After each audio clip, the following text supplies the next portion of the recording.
I've been poking the hornet's nest here and there. Yeah, tell us. Yeah. Ooh, someone just raised the curtain.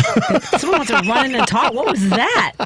People don't know in the studio. It's only I remember this would happen once in a while at WGN, where if somebody came into the studio and people who typically weren't in, whoever that was can come in.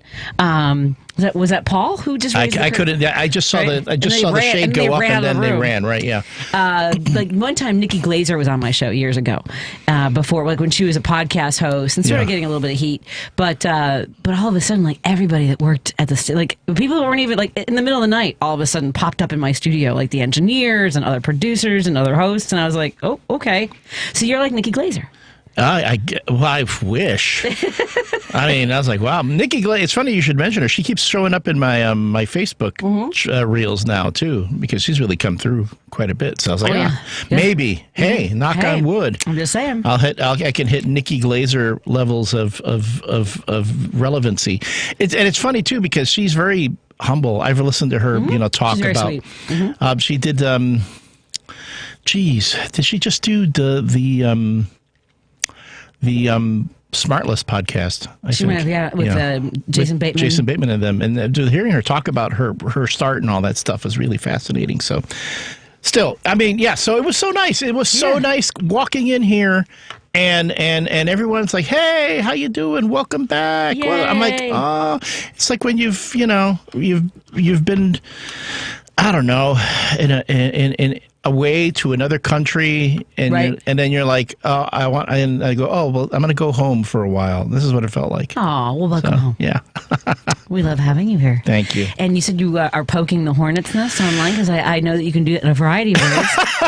I poke them in person. I poke the hornet's nest in person. You are an online stirrer. I'm an online pot stirrer, true. But mind you, your voice reaches way further out than mine, but no, I don't mean like on the air.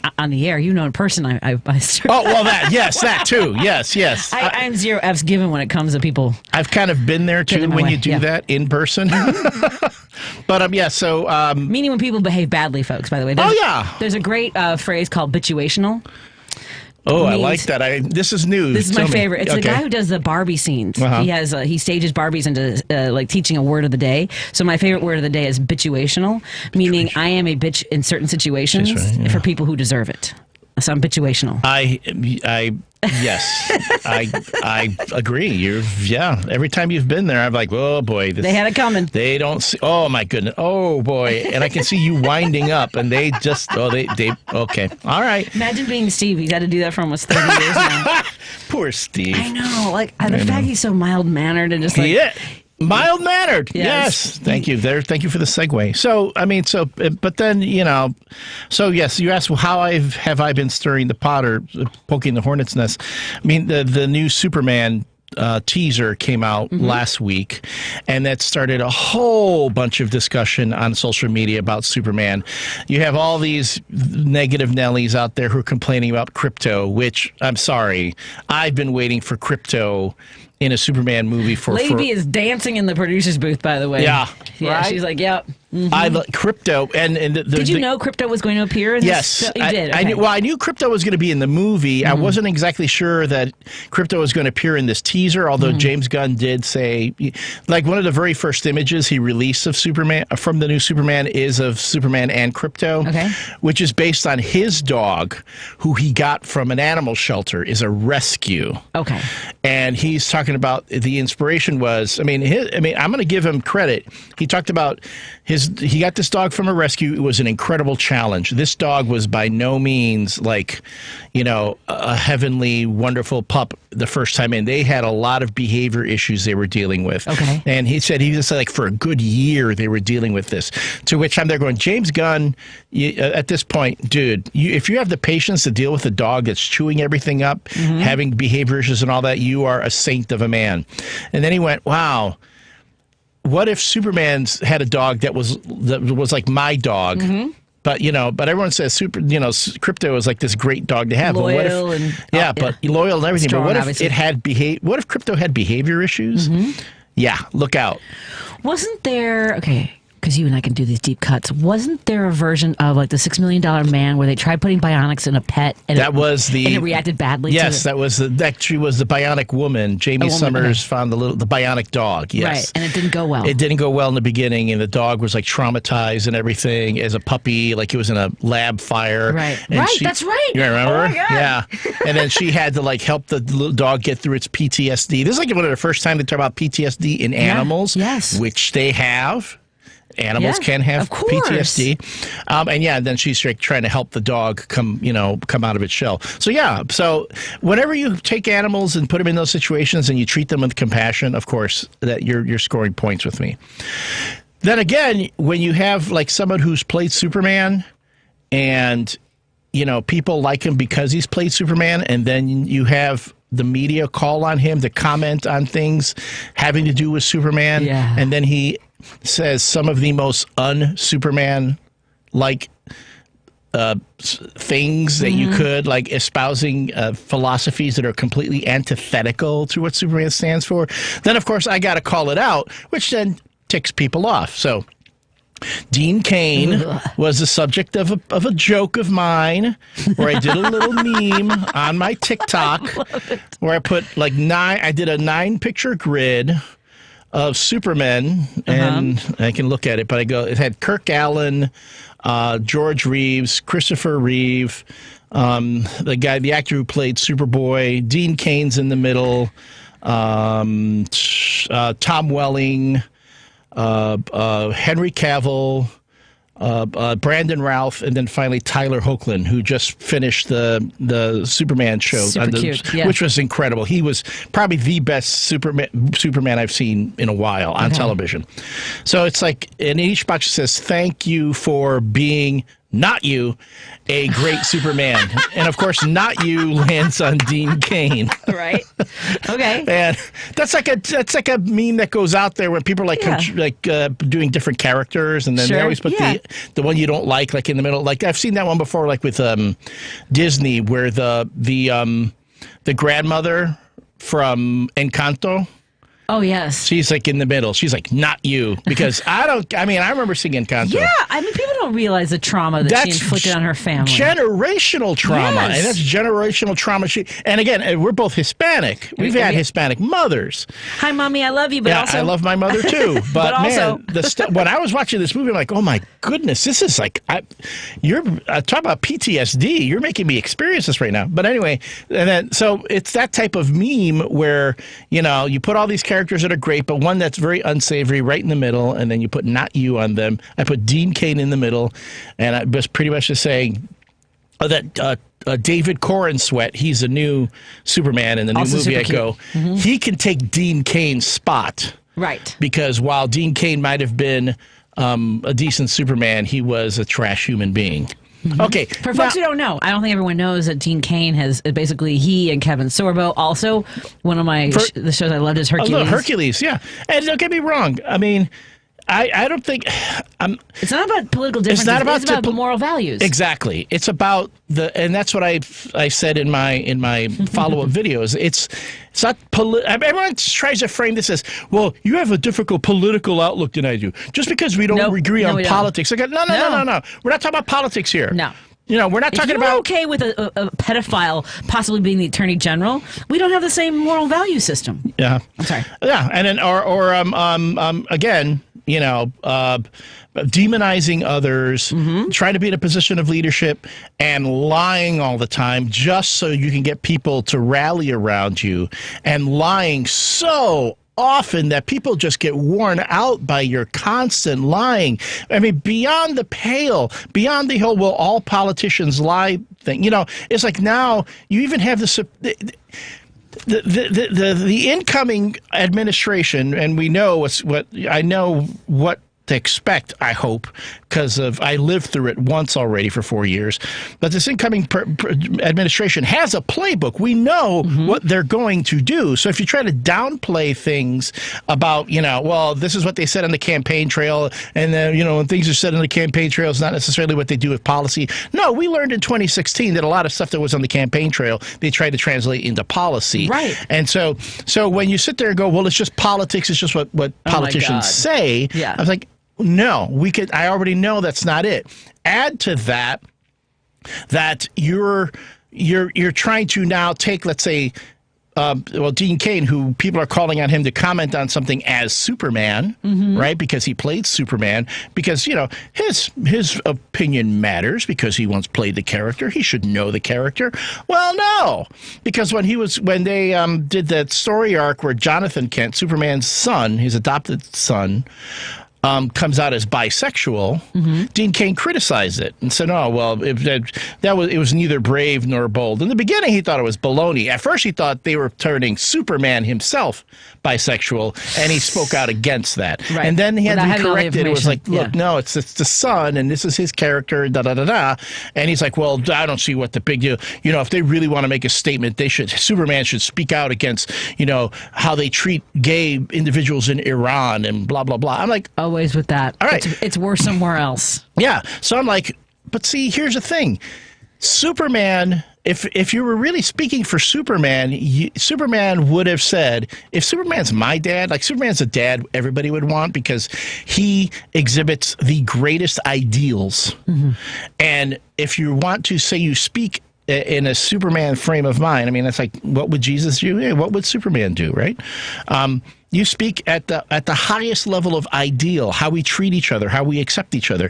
And if Dean Cain had said, "Hey, you know what? I don't agree with it," but Superman probably would have said, "He's my son. I love him no matter what." Right. Now, if he had said that, I would have been like, cool. I mean, I'm cool with that. But no, it's like, no, that's right. So I'm like, dude, you're trying to speak as someone, you're being held up because you played this iconic character that a lot of people revere, and you're using it to kind of like bring it down. And you're also trying to make it seem like, well, Superman's on my side now. If I'm not comfortable around gay people, it's okay because Dean Cain said it was okay.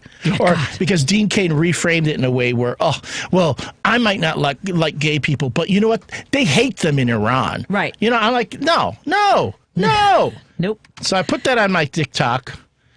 Man. But it's good to get to get people to. It drives traffic to your. It does, but man, they get so angry. Was there any good response? I'll say the majority of people on there agree. Yeah. But the ones who are driving the traffic are the ones who keep chiming in, and they're so mad, they're so angry. Add to that, I keep getting the filter alert.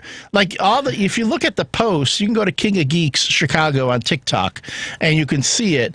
And the posts, I'm telling you, there are so many, and people are going back and forth, and people are starting to throw insults at each other. I gave up on trying to filter things because it just got out of hand. And if I even look at if TikTok has a bit in there where it will start automatically filtering comments for you if people are starting to use, they're starting to be insulting and stuff like that. And when I would look at it, I'm going, oh my goodness. Yeah, I mean, you see how incredibly offended. Oh my God, they are. And I'm there going, gee, I thought the liberals were the ones who were sensitive. Snowflakes, suck it up. Remember how many times people would call us and say "suck it up, Buttercup" in the middle of the night at the other station? I'm still hearing the whole, well, Trump won, get over it. I go, hey, we're over it. Yeah, we're sitting here going, okay, we're battening down the hatches now. And now, I mean, just be angry about it. I mean, it's not so much Trump won, but Elon Musk won. So I love this. Why is Dean Cain a bad Superman? That's one, right? Yeah, that's my response. I did a video response to talk about the issues that I had, and then the meme itself is just the picture with some music, and the thing. It's the second most active post I have on my TikTok, and I even had somebody complain. I did another TikTok with the surprise meme, right? Where with Trump saying he can he's already admitted he doesn't think he can bring grocery prices down. Yeah. He's already said, it's going to be hard to do. Even though throughout the whole election, he was claiming that Biden wasn't doing it because he didn't want to. Yep. It is so easy. His own words, day one, prices are going to go down. Okay. When he says he can't do it, I did the surprise bit. That one also went got pretty popular. Someone commented, "Well, you're just doing that to make people angry and get engagement." They lied to you, and you fell for it. I know, and I'm sitting there going, "Okay, dude, look at my page and look at all the other stuff that has nothing to do with politics and stuff that is actually quite entertaining. I do like video, I do funny memes having nothing to do with politics. Right. I do comic book videos, all that stuff. Dog videos. My dog is on there. I did a bunch of stuff with, turning my dog into a Christmas toy that you would think. But it doesn't get the engagement that people getting kind of getting a little bit, they're getting their, I hate to use this term because it is somewhat sexist, but they're getting their panties in a bunch because they're, they feel like they're being poked at. Yep. So, yeah, I mean, again, I'm sorry, but you can't, Superman would not have voted for Trump. Mm-mm. I mean, Superman probably... He couldn't... Could he vote? Clark Kent probably could. Did Clark become a citizen? Clark Kent probably could have, because while he is an American citizen, I mean, he has some I guess someone at the Justice League, maybe it was Batman, did a great job falsifying his documents. See, now I would maybe he's DACA. I mean, he would qualify as DACA when you think about it. Fair. Another group that we want to kick out of the country. Uh-huh. And that I remember when I did that meme where it was Clark Kent and Superman, both the Christopher Reeve portrayals. The meme said, journalist, illegal immigrant, enemy of the American people. Yep. And I put that out there, and oh my goodness! First, that one went viral on Twitter. I remember that. People were using it, not giving you credit. I remember that. No, you don't get credit for memes. I know, but I mean, to me, my reward came when George Takei shared it. Mark Hamill shared it, and yes, the tweet of God shared it. So that to me is the holy trinity right there. There's an account called Tweets of God. Tweets of God. Yeah, that was got like a tremendous following. Yeah. But when you have Star Wars, Star Trek, and God sharing one of your memes, I don't need payment there. But the people got angry at me, going, Superman wasn't an illegal alien. He went through. I mean, no, he's illegal. He didn't go through the system. He didn't. He would have been he was an anchor baby, if anything. Oh no, he was a dreamer. Okay, that's what he was. Sure. Like, okay. Well, wait, that's right. We're trying to get rid of them now. We're trying to get rid of them too. And then someone says, "Oh, well, look at you liberals, always trying to use, fictional characters to make your point about things." Wait a minute. And then I was like, didn't we use like Jack Bauer from 24 to justify torture, back after 9/11? Yes. I remember having that argument with a guest of yours on your old show. That came up in my Facebook memories, actually. Did it really? Dr. Daniela. Oh, my God. She was interesting guest. A very attractive woman. She would shame some of our listeners. She was, very straight. I'm like, She went off on the whole thing about going the whole thing about torture, this, that, and you go, well, on 24, I go, Dr. Daniela, you realize that's a fictional show. That's not a documentary. Yep. But that was, so then when I had conservatives, or I'm not even calling these folks real conservatives now. They're out. They're rhinos, to be honest. They're chinos. Right-wing extremists. Something. So when they're coming back and trying to say, well, liberals do this and liberals do that, I'm like, okay, fine. Maybe they do. But, geez, you're not doing much different yourself. Well, Donald Trump, Joe Biden does this. Joe Biden does that. Okay, fine. Maybe he does. How is your guy better then?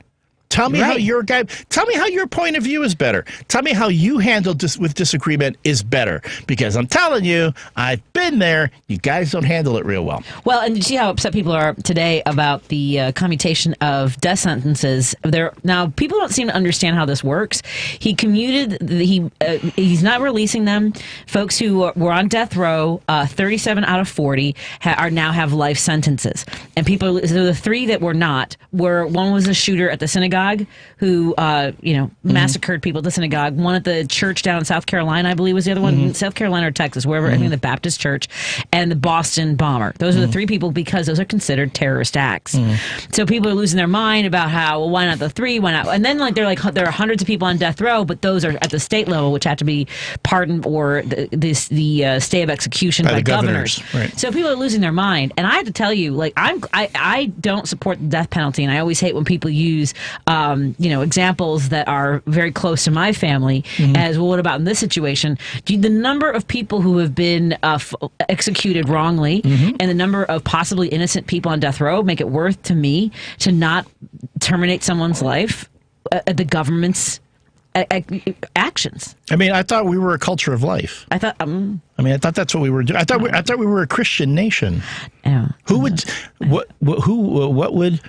Jesus execute? Right. Yeah. WWJE. Who would Jesus execute? I mean, don't get me wrong. The pragmatic part of me says, if you killed somebody, I mean, I don't know if you're like a serial killer or a mass murderer, you have absolutely no remorse, and you killed children. Of course, it's the pragmatic part of me says, why should you get 3 square meals a day and shelter and all that when we have people on the living on the streets that don't get state support? But as you said, on the other hand, we do know that innocent people have been killed. Yeah. We do know that, so it's not worth it. Add to that, it costs us more. It costs us more to execute someone than it is to just give them a life sentence. Yep. And how about this? How about we just stop putting everybody in jail for the piddly stuff? It's a whole they stole only less than $3,000 worth of goods, so I guess they shouldn't go to jail. We want to throw everybody in jail. Okay. Yep. To me, if someone robs me or like steals my car, I don't want them to go to jail. I want them to give me my car back. I want them to, pay me back whatever it is that they stole from me. It does me no good having them be in jail. Let's add to that, as someone who has worked with youth who are in the prison system, putting them in jail does not rehabilitate them. If anything, in many cases, it makes them better criminals because they are in the system where they're learning how to be better criminals. And this goes to trauma, right? Exactly. The trauma that people experience in prison exacerbates mental health outcomes and resentment. Right, of the injustice for some people who, did you ever meet Laura? She was she was an author, and she worked on the what was it? It was Innocence After Release program, like people who were exonerated, and then helping them get their lives back together. Like one guy I met had been in jail wrongfully for 28 years. Jeez. Can you even imagine? I mean, what was it? Was it the kid in New York who was at? I'm sorry. You can open your present if you want to open. I will. Okay, maybe in the next hour. Yeah. Right. The kid in New York that was in Rikers because he stole a backpack. And was there for months? Was there for quite some time. Yeah. That's crazy. So I'm sitting there going, we are so stuck on this punitive, we need to punish. And then, who I'd like to see go to jail? I'd like to see some of these oil execs and these hedge fund guys who go in and pretty much rob a company of all of its assets and sell, and then puts people out of business and pretty much puts people in bankruptcy. Yep. They go in and steal pretty much, and yet we applaud them, and they get their golden parachutes and all. And I'm like, but they do a lot more harm than that kid who stole a backpack. But we're not getting angry about that. That's going to be for our 6 o'clock hour. We'll talk about white collar crime. Because I actually was thinking about this and the amount. Okay, we'll talk about white collar crime and the impact it has on our economy compared to street crime, which is actually, I would say, often a result of the massive amount of wealth that's accumulated by these corporations and billionaires that takes those resources out of communities, driving them to create their own economy and causing more trauma. Yeah. So we'll talk about that. Because we have guests coming in studio. I'm very excited because we have some friends of ours that are going to be joining us in studio to talk about drivers education and training for individuals with disabilities. And I'm so glad that they reached out to me. Oh, they're running a little bit late, but we are too. So let's take a break here, and we'll come back in just a moment on WCPT 820 Heartland Signal. We're in studio with the King of Geeks, Elliott Serano. You can follow him on all the social media platforms, King of Geeks Chicago. That's on TikTok. And then if you I tell people, just Google me now. Google him I'm now. So all over the place. But stay on the first 2 pages of the search results, because stuff there are pictures of me that were taken that I'm not proud of on the last few pages. Elliott. Our friends Dennis Centeno and Cynthia Belmonte will be in studio with us in just a few moments. We'll continue our conversation. We'll open up the phone lines at 6. I believe we're going to be joined by a young man who I've had the pleasure of knowing his entire life. More after this on WCPT. That's my son. My son might be coming in. I'm excited. Yay. Stephanie Miller. I've gotten more mail than I've ever gotten in my entire life, because a lot of people have a lot to share and they can't always make it on the phone lines, or they're nervous. And trust me, whatever you're going through, me too. All of us. Wherever you are in your timeline. Drunk, sad, scared, angry. Right there with you. Thank you for people saying they're not listening to anybody but me. I think that's a good plan. Because I'm just like, la, la, la, la. Stephanie Miller. Weekday mornings, 8 to 11 on WCPT 820. This is a WCPT Veteran Minute. In the heart of World War II, while the skies rumbled with the roar of combat, a groundbreaking squad of pilots emerged from the segregated South. The Tuskegee Airmen, an elite group of African-American pilots, defied the odds with their courage and skills. Trained at the Tuskegee Army Airfields in Alabama, they became the first black aviators in the U.S. military. Despite facing racism and skepticism, they soared through the skies with unmatched precision, escorting bombers and earning a distinguished reputation for their bravery. Their red-tailed P-51 Mustangs became a symbol of excellence and resilience, and in 2007, the Tuskegee Airmen were finally honored as they were awarded the Congressional Gold Medal. These aviators didn't just fight for victory in the air, they battled for equality on the ground, forever altering the landscape of the American military and inspiring generations to come. This has been a WCPT Veteran Minute.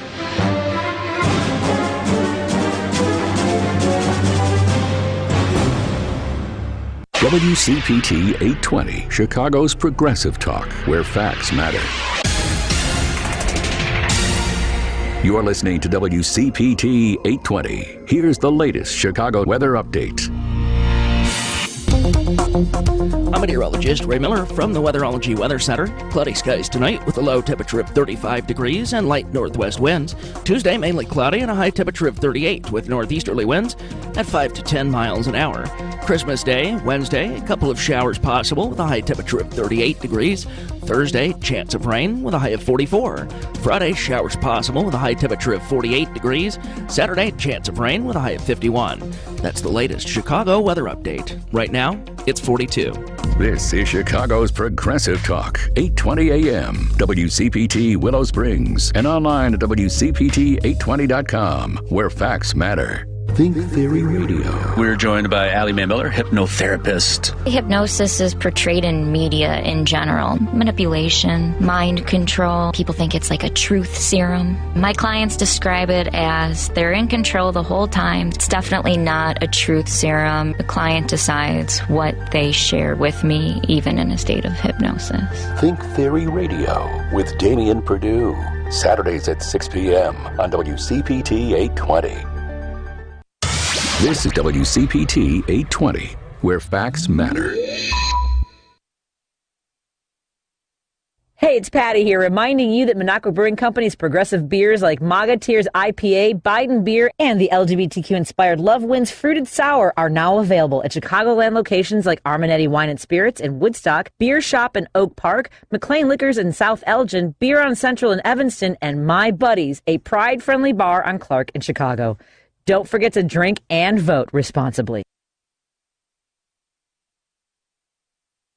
Patti Vasquez is taking your calls now at 773-763-9278. Driving it home with Patti Vasquez now on WCPT 820.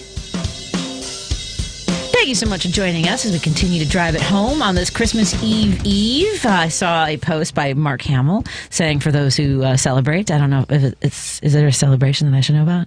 Elliot? Festivus. Festivus for the rest of us. The rest of us. Today is Festivus. Yes. This is when George Costanza. You're with your family, gather around the Festivus pole. Although I'm already doing my bit now. I am airing my grievances. This is the airing of grievances. Okay. So this was my airing of grievances. So you can air your grievances too. This is that time where we all air our grievances. How much time do we have? I mean, let's be honest. I was trying to write a joke about how people do like the 12 steps of recovery, and they go and they apologize to people. I have a list of people that need to apologize to me. It's a very long list. What? That's all. Here's another bit I'm working on. Maybe you can help me with my writing. I realized recently that I respond to every compliment like I was asked a question. Oh, yeah. I really like that dress. Oh, it was $12.99 at TJ Maxx. I'm always like, oh, this old thing. You have really nice skin. Well, it's genetic. I never say thank you. I never say thank you. I'm trying to learn. Anyway, those are my two bits I'm working on. I get that for the new year. I have a show coming up with Dwayne Kennedy on January 9th at the Rosemont Zanies. So I'll be opening for Dwayne, and then that Saturday night on the 11th, I'll be headlining at Babs in Forest Park, which is a fantastic club. I'm so excited about it. Forest Park's a nice area too. Oh my God. I used to work out that way. There. Can we? I don't know if I can afford it anymore. I don't mean they turned into like a very Oak Parkish. I was going to say Oak Parkish. It's Oak Park adjacent. It's it's really cool over there. But Babs is a Latina-owned comedy club. She basically built the club. She and her husband flip houses. Wow! So she renovated this really beautiful space, and I'm absolutely obsessed with it. I'm so excited. So that's January 11th. I'll be headlining with Las Locas, and on January 9th, I'll be opening for Dwayne Kennedy at Zanies in Rosemont. Hopefully trying out some. It's going to be a good show. Well, come see me. Come see us. I know a person to help us get tickets. No, okay. Not me anymore. It's Dwayne. I'm just not pursuing it the way I used. There came a point where when they stopped asking, right? And it's partly because of the dynamics changing with social media, TikTokers being the ones they go after. I'm like, I don't miss it. It's funny too. And I know you have a caller waiting, but it's like it has turned into a particular level. Melissa Villaseñor, from Saturday Night Live? She's from Saturday Night Live. She's not on Saturday Night Live anymore, and I'm there going. Her new stand-up act is she's just putting it up for free on YouTube. Okay, and they're going.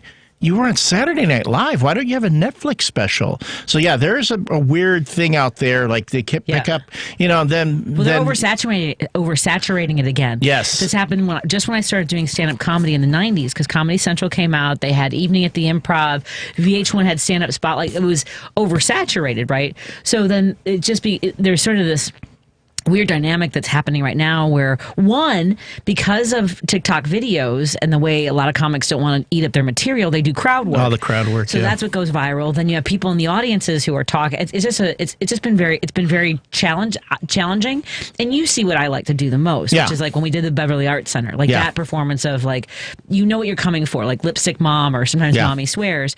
I do have an idea for a show, and I'm trying to figure out how to promote it and produce it, and I'll tell you about that off the air. All right, and then I'll share it with people. Should be fun. I've seen your shows. Your shows are great. Thank you. I mean, again, it's beyond me why you don't have like multiple Netflix specials. I don't. You and me both about each other's like careers and like what we're capable of, and like just what I don't. Yeah. It's that thing. There's a catch. Something happens there. I mean, don't get me wrong. I do not begrudge like Nate Bargatze. Who I think is a great comedian. But okay, let's hear some more. I'd like to see more female comedians. I know. I'd like to see more women comedians. I would like people to be seeing more. Okay, let me take one more call, and then we're going to get our guest in here. Let me just get Jim on before we bring in our guest. Hey, Jim, what's on your mind, my friend?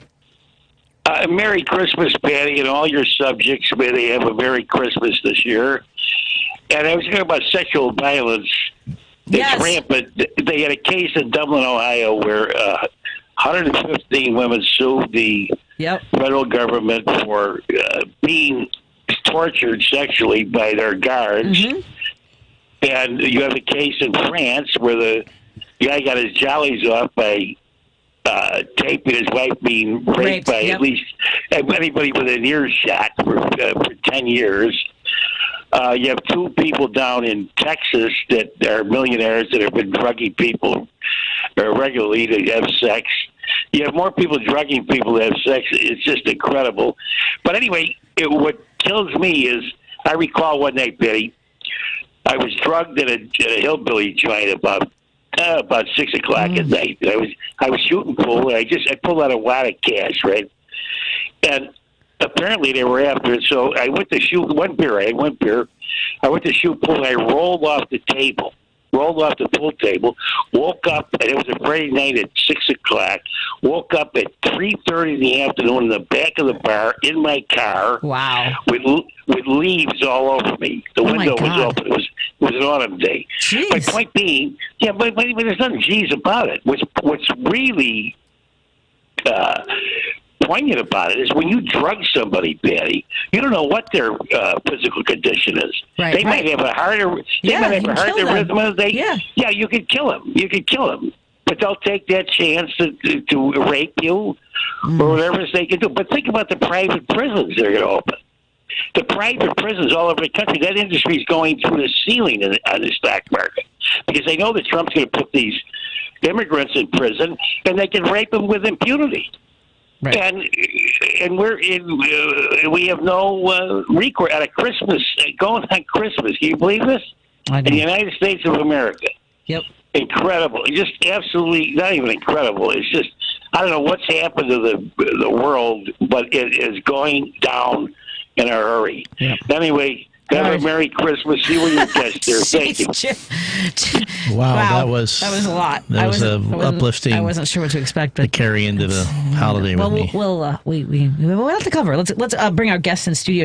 We'll take a break here, and when we come back, we're going to talk about my wonderful community of parents, caregivers, family members who love somebody with a intellectual or physical disability. Because Dennis and Cynthia are going to talk to us about certifying people for making sure that people can get behind the wheel. Evaluation and training. They're certified to do that. I love it. More after this on WCPT 820 Heartland Signal in studio with guest co-host Elliott Serano. Have you heard? Affordable healthcare is better than ever. And right now there are more carriers and plans to choose from. If you're between 18 and 64 years old with a household income of $25,000 or less, this message is for you. Right now the government's Affordable Care Act is available for individual and family health coverage plans with little or no cost to you. Don't gamble with your health. Call Healthcare for All at 800-264-0899. That's 800-264-0899. You're listening to WCPT 820 because facts matter.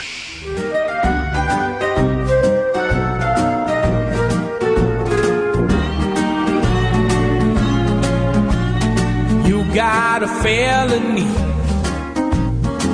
You got a felony. Man, your road looks rough ahead, gonna be miles and miles away from your bed.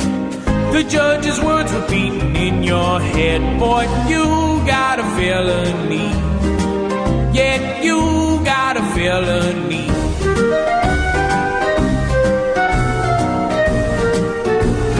You got a felony. You got a felony. Got in trouble, man, you screwed. There isn't anything that they can do for you. You'll be in jail and see your sentence through, 'cause you got a felony. Yeah, you got a felony. Thank you so much for joining us as we continue our drive home. And this is a perfect segment for driving at home. We are thrilled, along with Elliott Serano, my guest co-host today, we're thrilled to welcome Cynthia Belmonte and Dennis Centeno. He's like Centeno. Practice it, and then immediately I almost forgot. How are you doing tonight? Oh, good. Thank you. Thank you for coming in studio, and thank you for the work that you both do. Oh, thank you. I'm so grateful. Thank you for having us. Yeah. Of course. Now, Dennis, you called in before and told us about the work that you do. So tell us a little bit about mobile advantage driving. First of all, where are you from originally? Where'd you grow up? I I grew up in the Lakeview area. Okay. But I was born in Colombia, South America. Yeah. Where did you go to high school here? Lakeview. Oh, you went to Lakeview High School. Yes. All right. My siblings went there, but they're older than you. Okay. I assure you. I think they went to high school there like in the early, maybe late 70s, early 80s. Oh, okay. Maybe even before that. But it's a great area, isn't it? It sure is, yeah. It's a fun place. So tell us a little bit, like, do you remember your driver's test in high school? I sure, Lane Tech. Oh, that's where I graduated from. So were you on that tiny little, the like circular pattern we had? Like, it had like fake little hills and everything? Yeah. It was all left turns, Cynthia. Yes, yes. It was, That's wild. So you had driver's ed at Lane Tech. Lane Tech, yeah. I have a question. What year, can I ask what year? I graduated in 89. What year did you graduate? I graduated 71. 71? Yes, okay. So did they have the simulators that worked? I believe so. Ours never worked. They had us in these little pods, but it never, like, we sat there and we had a little steering wheel, but it never actually had, like, the road test on there. Yeah, but you remember that? I sure do, yeah. Oh, that's wild. Yeah, and then we went out on the street once we were able to control the vehicle. Then they put us out on the street, yeah. So a lot's changed, I'm guessing, since you and I both took our tests. Yeah. Yes. A little bit. So, Cynthia, where did you grow up, my friend? Well, they used to call it then the near northwest side of Chicago, on a small strip of Sacramento between Augusta and Division across from Humboldt Park. Okay. And we loved it. I knew that park like the back of my hand. I walked my dog there every day. Sure. It was a wonderful experience. And then I went to a Catholic girls' high school, Siena. I'd never heard of Siena. Well, it was on Washington and Central. Okay. It was great there, too. And then I went on to nursing school, Oak Park Hospital School of Nursing. In those days, it was a 3-year hospital program. And then I went on for my degree years later.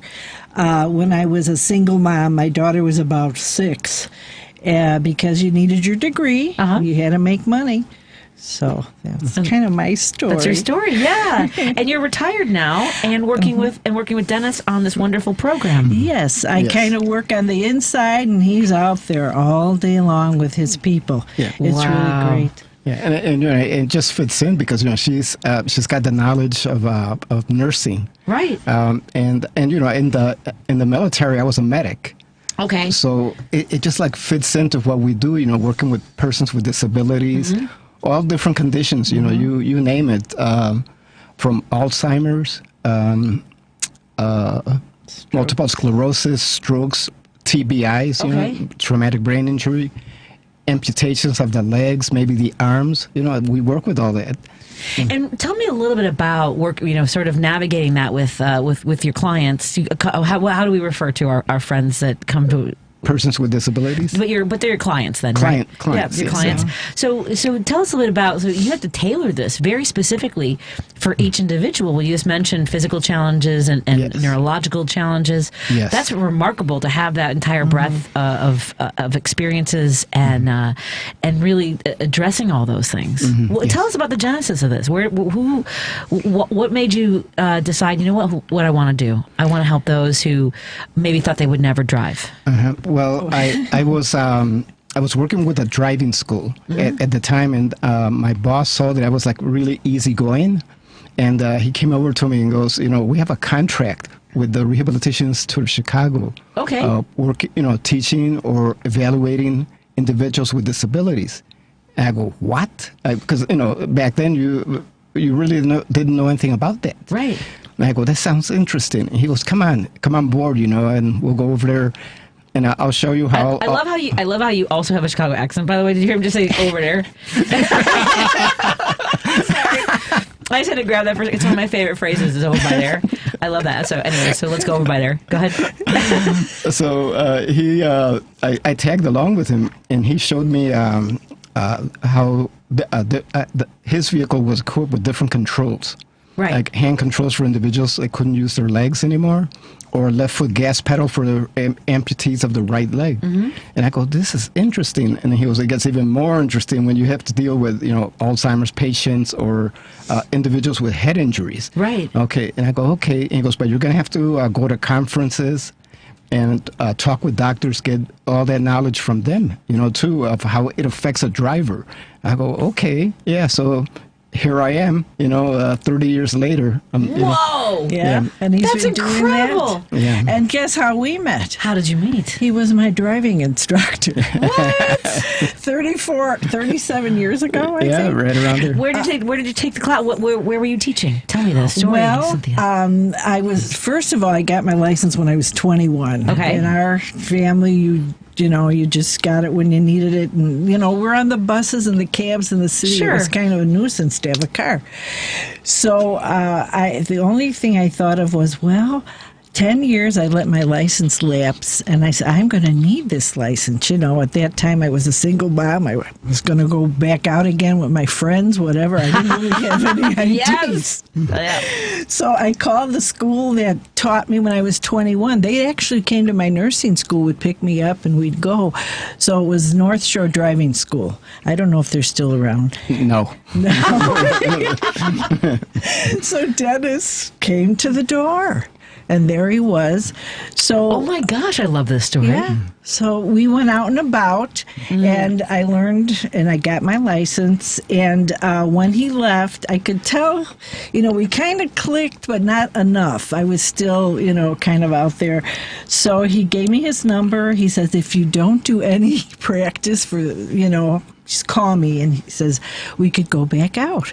So I said, okay. Okay, yeah, I need to start teaching driving. That'd be a way. Hello, so if you need a little help.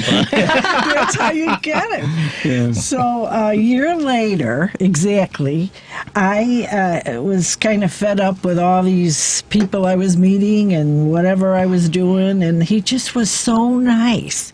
So I called him up.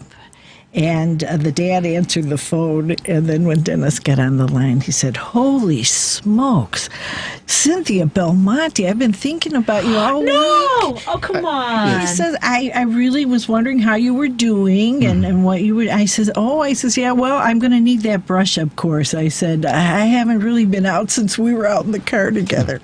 And I really believe in this. Like, for an entire week, I had been thinking about her every day. Mm-hmm. And I had just I broke up with my girlfriend at the time, and I was out there, and I was just thinking about her because she's so funny. Oh, and she's a real Chicago girl. Yes, she is. I was gonna say, I know why you have your accent.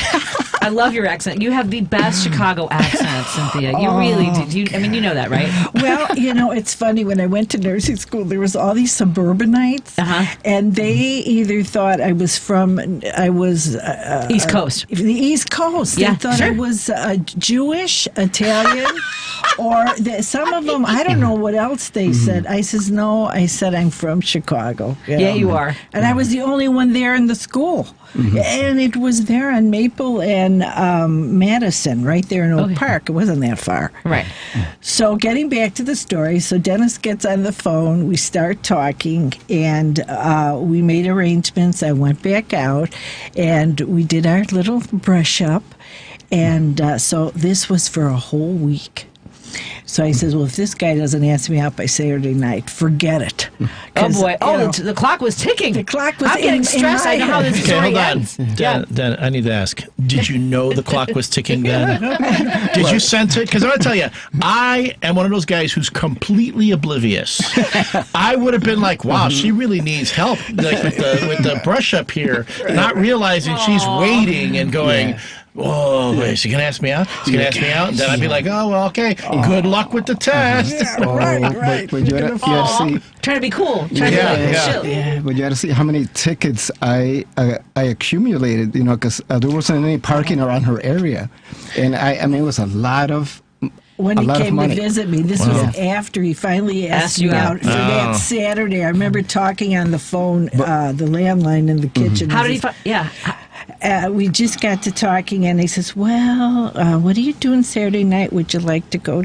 Remember the club we talked about, music? Would you like to go dancing? Because we were saying everything we liked. It was just so nice. We just were very honest, and we went to that Zephyrs for ice cream over there. Thank you. I know a lot of people don't remember Zephyrs. The institutional memory is starting to fade. I have to explain what Zephyrs was. I know. On Wilson. Right? Was it at Wilson? What was it on? Yes, I think it was on Wilson. By Ravenswood. Ravenswood, yeah. It looked like a nightclub, but they served ice cream. Ice cream. Yeah. You guys. Yeah. Okay, thank you. Yeah. Okay, I'm We so went happy there this story happens at Zephyrs. I don't know. I can't tell you how happy I am. Yeah. We need a book of Zephyrs dates or something, or friends hanging out. Yeah, because I say Zephyrs isn't around anymore. That was iconic. Yeah. Okay, so you have, Sorry, so you're yeah. having. So do you, how many scoops of ice cream do you share? Oh, well. Did you share it, or did you Oh get? my goodness. No, not yet. We weren't You sharing. weren't spoons We were in the same very, bowl yet. You know, Catholic girls' school, pure at that moment. Okay. Yeah. So then we did go on our little date. We went to the what was that little club you said you went? Banana Bar. There was one Bananas, I believe. we went to. Bananas. And then there was a. It was by Clark. It was up north. Yeah. Wow. Yeah. Yeah, and I forget the other one. Yeah. That's But- great. Yeah. Oh, it's lovely. And so, how long did you date? About 25 years. No, I mean yes, but aw. Well, we didn't get married right away. Until then, we were ready. But I had a 9-year-old daughter, Joelle, and she loved him. So when I first invited him over for my birthday cake, because it was after my birthday, he came to the door. Oh, this is before we even went out driving. And I hadn't seen him for a year. He looked so different, you know, because you don't remember everything. And then he met my daughter. They were doing kung fu or something in the living room while I was making coffee. Yeah. And the rest is kind of and you know, and honestly, you know, back then the kids kind of got, you know, my nerves. But Really? I never heard that one. Yeah, You didn't know this? Oh my God! Like, We're getting secrets. We have don't breaking mess news. things up now, man. Don't mess things up now. No, but the thing is, when I first met Joelle, she was so open. Yeah. And I was practicing kung fu in the evenings, and I just showed her some moves and whatever, and she would go right at it, and you know, and then show me what she would know. And she was just so open with me. I go, you know, kids aren't so bad. She's not bad. Can I tell you, as the mother of 2 children, though, I will say this: I don't like a lot of kids. I'm right there with you. So what I'm saying is that when it's yours, you'll do everything. Yeah. So it sounds like that chemistry extended from you clicking with Cynthia to clicking with Joelle. Yes. Right? I Yes. love it. Who knew it was getting such a fantastic story? I feel like this deserves like a standing ovation, this story. Hold on a second.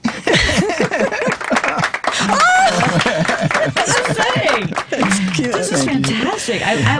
Their story's almost as cute as my parents meet cute, but my dad was a cab driver, and my mom's first day in the country, she got into his cab. This one comes very close to my parents' story. So the lesson I'm getting from this: driving. If you want to meet your soulmate, you got to drive them somewhere. Hold on, we get another round of applause. Good observation. Well, here's the thing. Actually, my dad gave the test at the Secretary of State on Elston Avenue. He was, but he maybe got pinched for taking a private. That's neither here nor there. I remember the place well. Yeah. Do you remember they would kind of make it clear that if you slipped into a 20? Yes. Yeah. My dad gave the road test. It's a long story, but that's for another time when you come back. But at any rate, so you're nursing, you're caring for a lot. Now you worked at Oak Park Hospital, you said, or well, that's was where you studied. I went to, yes, and my first position was at University of Illinois Hospital. Well, at the time, that was called Illinois Research and Education Hospital. It wasn't even called university, and it was in this old building, like 15 floors. And I said, you know, my school was so small that Oak Park that I needed a good big hospital for experience. So that's why I went there, and I found these wards. I was working in these wards with a lot of patients in them. You know, I wasn't used to that. And there was a lot of things there. It was a very good experience. And then where'd you go after that? Oh, then after... You did 30 years in nursing? Oh, easy more. More, okay. And, after that, I followed my heart again. I met someone there at University of Illinois, and I moved to St. Cloud, Minnesota, and I was a nurse there for a while. Now we're having a long-distance relationship? What happened here? Yeah, well, I knew that I wasn't going to have a long-distance relationship because it's best to get to know the person. Sure. So I moved with his family, actually, there in St. Cloud. My mother... I'm sorry. That wasn't me. Oh, it wasn't him. That wasn't me. That was someone else. My timeline's all messed up. This is getting convoluted here, and I'm like, my man here is getting pushed out of the picture. I know. I was trying to be honest.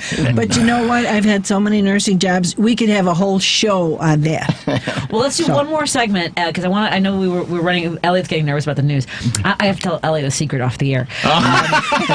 So we're gonna take a break here and do another segment after the news. So we're gonna leave people hanging on how this grew into this wonderful adventure, and also how you've really created a space for people who might not otherwise be able to be independent when it comes. Because I mean, like the minute I could drive, my mom and I were talking about this, I was gone. I mean, it really does. It changes your ability to be free and so many elements to it. So Elliott Serano joined us in the studio. Nervous about the clock. I'll explain to him in a moment. Find him on all the social media platforms, but on TikTok it's King of Geeks Chicago. And we also have our friends Cynthia Belmonte and Dennis Centeno. I knew I was going to do it to hard C. Dennis, the patient man Centeno. Yes. You can go to mobileadvantagedriving.com. That's mobileadvantagedriving.com. Let's continue our conversation when we come back on WCPT 820 Heartland Signal. More after this. Driving under the influence of marijuana is illegal, and law enforcement officers can tell when you're driving high. If you feel different, you drive different. Drive high, get a DUI. Paid for by NHTSA. AP News, I'm Ben Thomas. A man accused of fatally shooting the CEO of United Healthcare appeared in a New York court today. Julie Walker has a report. Luigi Mangione in Manhattan Criminal Court entering a not guilty plea to charges of murdering United Healthcare CEO Brian Thompson. That's all Mangione told the judge as he sat shackled. His lawyer Karen Agnifilo telling the judge last week's perp walk teeming with heavily armed officers and the mayor was an unnecessary spectacle. He was on display for everyone to see in the biggest stage perp walk I've ever seen in my career. Outside court, Mangione supporters like Natalie Menares, who says medical debt wiped her out. As extreme as it was, it jolted the conversation about the fact that we need to deal with this issue. The 26-year-old also charged with federal crimes that could carry the death penalty. Julie Walker, New York. President Biden's commuting the sentences of 37 of the 40 people on federal death row, converting their punishments to life imprisonment just weeks before President-elect Trump takes office. Trump's been an outspoken proponent of expanding capital punishment. The House Ethics Committee has released findings of its investigation of former Congressman Matt Gaetz. It includes explicit details of sex-filled parties and vacations he took part in while representing Florida's Western Panhandle. Investigators concluded he violated multiple state laws, though not federal sex trafficking laws. Gaetz denies any wrongdoing. And Donna Warder reports Honda and Nissan plan to merge and create the world's third largest automaker worth more than $50 billion. The two companies say they've signed a memorandum of understanding and that Mitsubishi Motors, the smaller Nissan Alliance member, has also agreed to join talks on integrating their businesses. Japanese automakers have been lagging behind their big rivals in electric vehicles. I'm Donna Warder. This is AP News. Shohei Ohtani's been named the AP Male Athlete of the Year for a third time. In his first season with the Los Angeles Dodgers, Ohtani hit 54 home runs and knocked in 130 runs. For the first time, he got to play in the postseason. Your Dodgers have won the World Series! Game audio from Fox. Ohtani put up these huge batting numbers with an injured shoulder that prevented him from pitching. Through an interpreter, Ohtani tells the AP the goal is to return to the mound in 2025. It's the small steps that I think are very important to get me to the ultimate goal, which is to just get back healthy. Manager Dave Roberts says Shohei Ohtani is an uber competitor. I'm just proud of any fame or glory or award that he receives because he just does it in such a respectful, humble way. Shohei Ohtani says he is not stopping at 3 AP Male Athlete of the Year awards. I'm Ed Donahue. And I'm Ben Thomas, AP News. Thanks for listening. This is 820 AM, WCPT Willow Springs, and streaming worldwide at WCPT820.com. We are Chicago's progressive talk, where facts matter. Now, your WCPT 820 weather update.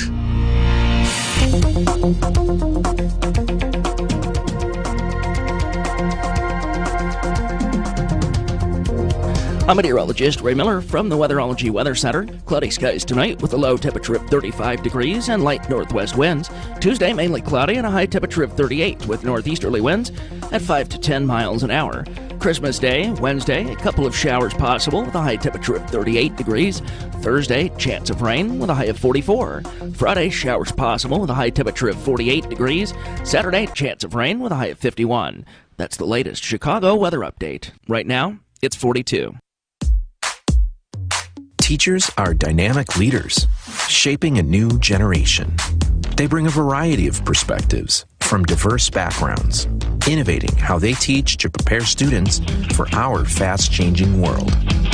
Achieving this takes skill and expertise. They're tireless explorers, creatively discovering a universe of solutions, telling stories, experimenting, inspiring, mentoring, connecting cultures, and connecting with each other. Leading by example. Experience the unique joy of helping students thrive. Teaching is a journey that shapes lives. Are you ready to begin? Explore teaching at teach.org, a campaign supported by the U.S. Department of Education, teach.org, and 1 million teachers of color. Alexa, play WCPT. WCPT from TuneIn.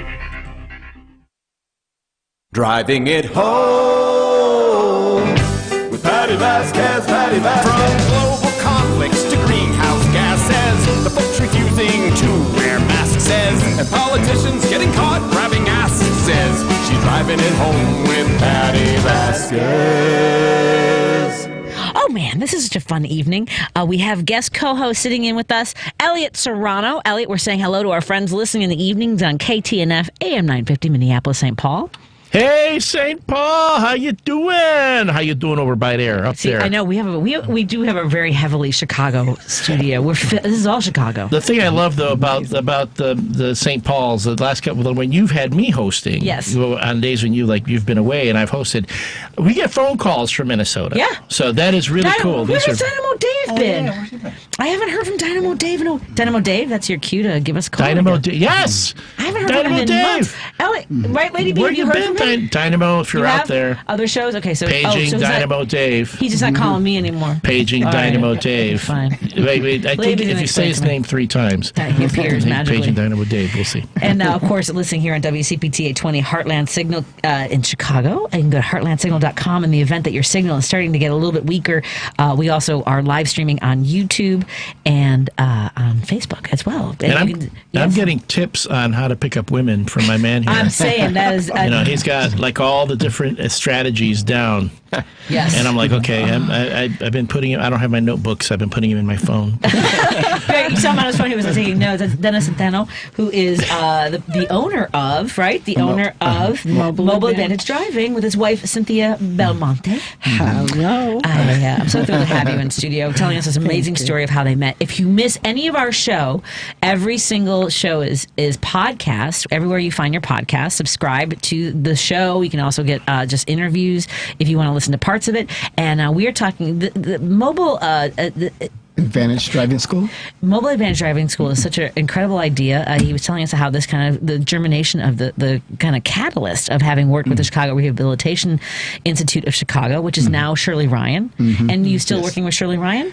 No, they stopped their driving program, but I have a contract with Alexian Brothers Rehabilitation Hospital. That's great. Why do we know why Shirley Ryan? Was it when they became Shirley Ryan? Or well, I'm sorry? Was it when they became Shirley Ryan, or did they have a reason for why they ended their driving program? That leads into what's going on right now because a lot of the hospitals don't feel that they make enough money through the driving program, so they've been cutting back, And even to this day, so many of the programs, and I've gotten inside news. They just feel that they can make more money doing other things with, whatever it might be with a therapist. Regular physical therapy patients and occupational therapy. Not that that's not important, occupational therapy, but why is it that things like what you're doing, which are important, why does it have to be we offer it only if we can make money from it? I mean, this is exactly it. Something people need. I mean, you would think that organizations, hospitals, any one of those would be like, okay, hey, we're not making money from it, but it's something people need. Yes. Right. Yeah. And they really don't care because even at, places do reduce the dentists used to go 4 days a week, and now it's only 2. Mm-hmm. Is there? Do we know if there are any states that have like legislation where programs like that, or there need to be access to a program like that you provide? I'm gonna have to do. I'm gonna do some research. I doubt that because I think we'd be a lot busier. No, I'm saying if other states have it, well, because a lot of times other states, a lot of times legislators. I know this is really hard for people to believe. Sometimes legislators don't know what they know until they know it. Does that make sense? Like they might not even be aware that this is a program that can help people. I don't know if anyone's been doing the lobbying for that, because even though there are 10% of our population in the state of Illinois has a disability, a lot of times people don't realize they need to take the next step and alert the people that make policy to get involved. Yes, and that would really help. Yes, some doctors don't even know that you need after a certain like stroke or whatever. You need to go for a driving eval to see that you're safe. Yes, right. Yes, because I remember I had a client who was getting therapy right next to the hospital at when it was a rehabilitation institute, and she had multiple sclerosis, and someone turned her on to us, and we were right next door to her, and she goes, I didn't even know. I didn't even know you guys had this program. Yeah. Folks, I really, Elliot, go ahead. But what about like insurance companies? You would think insurance companies would turn people on to this because, you're helping people to get on the road. That helps the insurance companies from minimizing their risk because you're helping people be safe and helping know, we know you're ready for this. Yes, yes. I don't know if they really care that much about that because in the step that Dennis is involved in, he's involved after the occupational therapists do their eval in the clinical setting, then in steps Dennis for the driving evaluation, the road. Right. And then if he feels that they need more training after that will help them to be more independent, then he'll do that. But they won't even cover Dennis, insurance companies. Like the occupational therapists, like at the hospital, it's a rundown of what they do when the individual comes in to the program. They'll test them cognitively, the reactions. Right. Well, you have to know the rules of the road, of course, and they'll ask them safety questions. It's a gamut of things, and then after they do the testing there, they fill me in on how the individual did, and then I'm ready to take them out on the road, and I'm aware of all the things that I have to be looking out for, If they pass with the occupational therapist, I mean, if they are ready. It says here. So most insurance companies don't cover the cost of a disabled driving test. However, most insurance policies will cover the clinical portion of a driving evaluation if it's conducted by an occupational therapist, which assesses a person's visions, perception. I just want to know why we're not doing this in the state of Illinois. Yes, because it's a good idea. because it's something that would make sense. Because it's progressive. Yes, and so many individuals that have gone through the program and they find out now that they're closing so many of the driving programs. I mean, they can't believe it. They go, this is the last step for me to get back out there, where I can go look for a job or continue with my job where they were going to let me go. And I go, yes. And I argue that point to everyone, And you mentioned being a veteran, so I think that what we need to do is talk to Representative Stephanie Kifowit, who is a Marine. So she's a representative out the state, like St. Charles area, out in that community. But she's a regular on the show and a friend of the show, and she's very invested in issues for the population that has disabilities, as well, of course, veterans. So that might be a way to not. Well, here, if the best I can do is at least find a way for people to be aware of it, right? It's you said that people don't even know you exist. So, to that, first of all, two things. You need to come back, and we have to do a whole hour. Okay. And so we can talk, because I do disability, segments on the show, as you probably know. Yes. So let's do that. And then the other thing is, tell people how they can, tell their family members or how they can get an appointment with you to get their driving evaluation done. Well, I'll leave it to my beautiful wife here.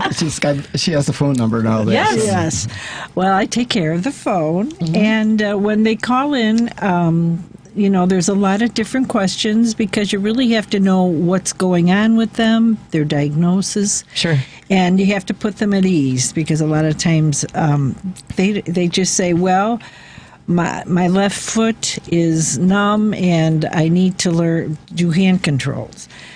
But then I have to dig deep. Well, why is your left foot numb? There is a disease that's involved there. I mean, being a nurse, I know that. Yes. They have neuropathy. Exactly. Right? But why? And a lot of times it could be because they have diabetes. Right. Well, we have to know all those things, because when he gets someone in the car, they're a diabetic. He's had instances where they just kind of blink out. And all because of their blood sugar. So we're talking about, again, the entire medical range: epilepsy, MS, cerebral palsy, folks who have been injured, strokes, Alzheimer's. I'm absolutely fascinated. I'm all in. Yes. And I also think, a lot of folks, as they get older, start to get a little bit, hesitant in their driving too. Do you have a lot of elderly clients as well? Yeah. Yes. Well, even if there's no diagnosis of Alzheimer's, there's also sometimes memory issues. I would love to. I want to talk so much more about this. So can we bring you in for an hour one day? Oh, absolutely. Oh, I'm so thrilled. I really, I can't thank you enough for the inspiration to do this, the commitment and passion you have to do this. Again, I want to let folks know. First of all, what's the phone number again for folks to call in case I can't email? 312-502-8928, Mobile Advantage Driving School. And we do most of the business on the phone. We have to have a driving school to be licensed by the state of Illinois. Right. But that's where we're at. That much they require, but not much else apparently. Yeah. when an individual is going to go through the rehab driving program, they need a doctor's order, like a prescription, and that gets the ball rolling. Exactly. And if they want the full gamut of testing at the hospital, where they test their vision, cognitive, and that gets it going, where they'll be going through the occupational therapy, and then I'll take them out driving. Or if they come to our school, they need a doctor's order, and then they could call the number Cynthia just gave them. Okay. Excellent. And again, mobileadvantagedriving.com. That's mobileadvantagedriving.com. I can't thank you, Dennis Centeno and Cynthia Belmonte.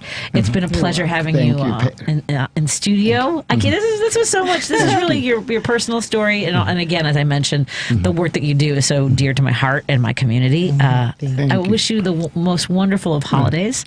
Thank you. And can I give it a quick shout out to a couple of occupational therapists that I work with? One is Vicky McKenna, and it's unfortunate that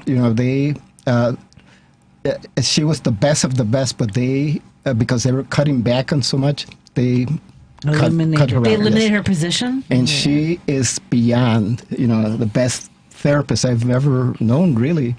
And also, I'm working with Melissa, who's also excellent. Yeah, they're so good. Yeah. That's it. Alexian Brothers Drivers Rehab, where he's contracted to.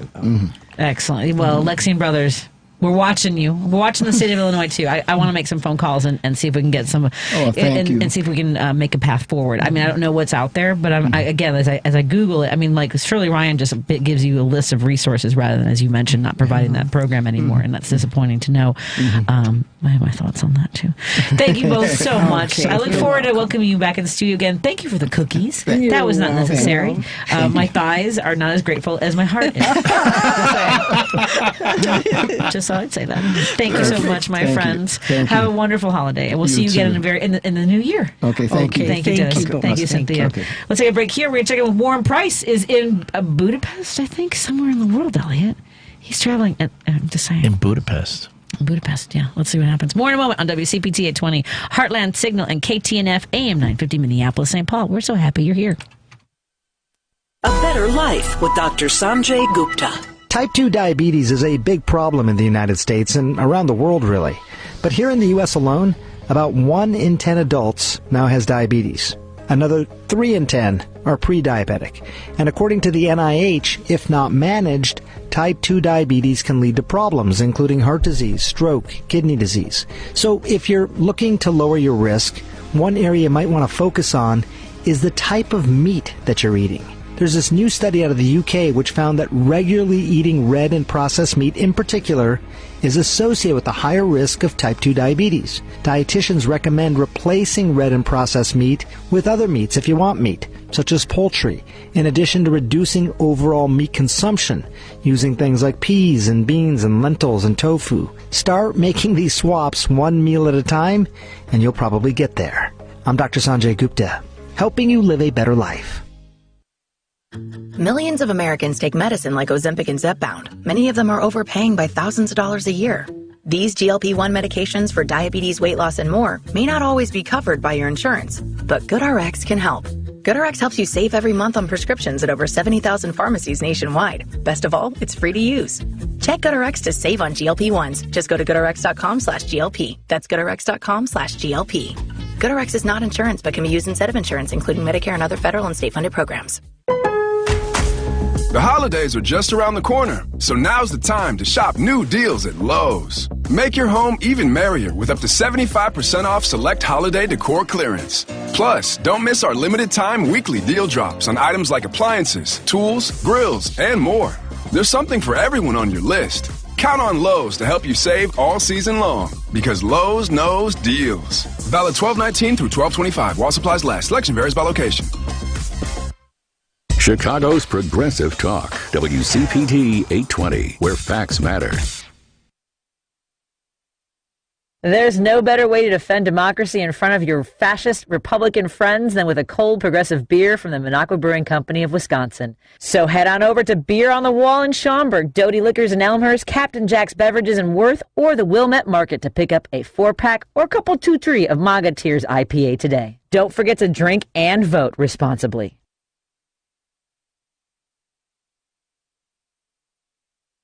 You're listening to Driving It Home with Patti Vasquez on WCPT 820.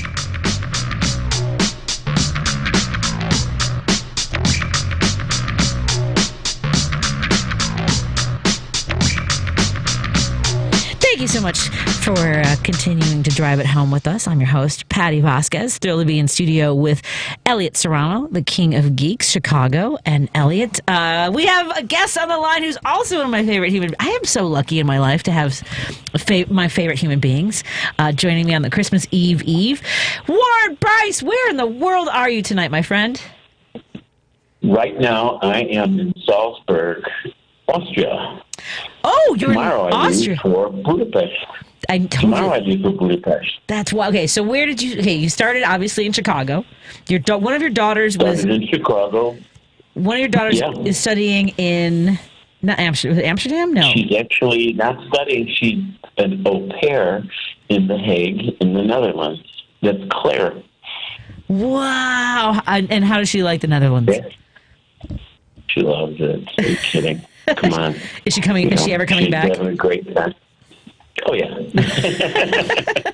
She'll be coming back. So, Kim, my former wife, who's one of my best friends on the planet, and I decided to take our other twin, Lily, to visit my daughter and then have this journey that we would celebrate the holidays here in Europe. That is so sweet. So we kidnapped her and took Claire, and we flew into Frankfurt and then went to Vienna for a few days. Now we spent a few days here in Salzburg, and then we're going to spend a few more days in Budapest and on our way back to Chicago on the 29th. Wow, that is wild. So what would you, I mean, this is an experience of a lifetime, obviously. It's an interesting moment in history when it comes to America's place in the world.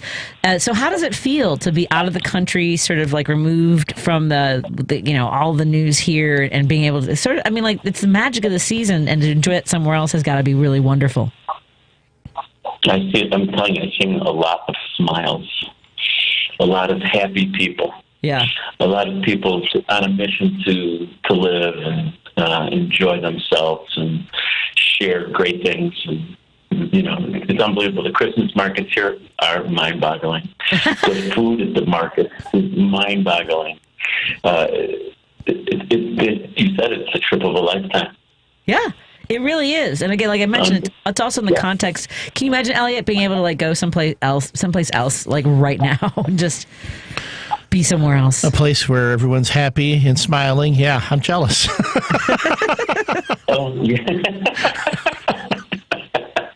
It's interesting. I'll say that. That's a matter of fact. People ask where you're from. Oh boy! It's just, and we're not sticking out. We don't stick out like a sore thumb. Right. Not at all. As a matter of fact, Lily came in after she was wandering around yesterday and said that someone tagged her for a local. Oh wow!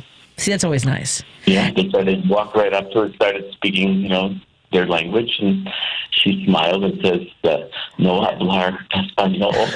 No hablar. I don't. Elliott, are you fluent in Spanish? I don't know what she said. No. She said, "I don't speak Spanish." She says, "No hablar." No hablo español. Yeah. Do you speak Spanish fluently? Yes. Elliott? Oh no! Once I get comfortable, yes, I can speak. If you talk to me in Spanish, I understand it great. Sometimes responding takes me a bit. If you talk to me in Italian, I also pick up most of it because Italian and Spanish are so closely related to each other. Exactly. I remember I used to date this gal. Very true. Yeah, this gal who was her mom was very Sicilian. And I think she didn't approve of me that much, so she started saying stuff to my then girlfriend at the time in Sicilian, and I went, I understood what you just said. She goes, you Puerto Ricans. Wow. Now, you speak other languages, Warren?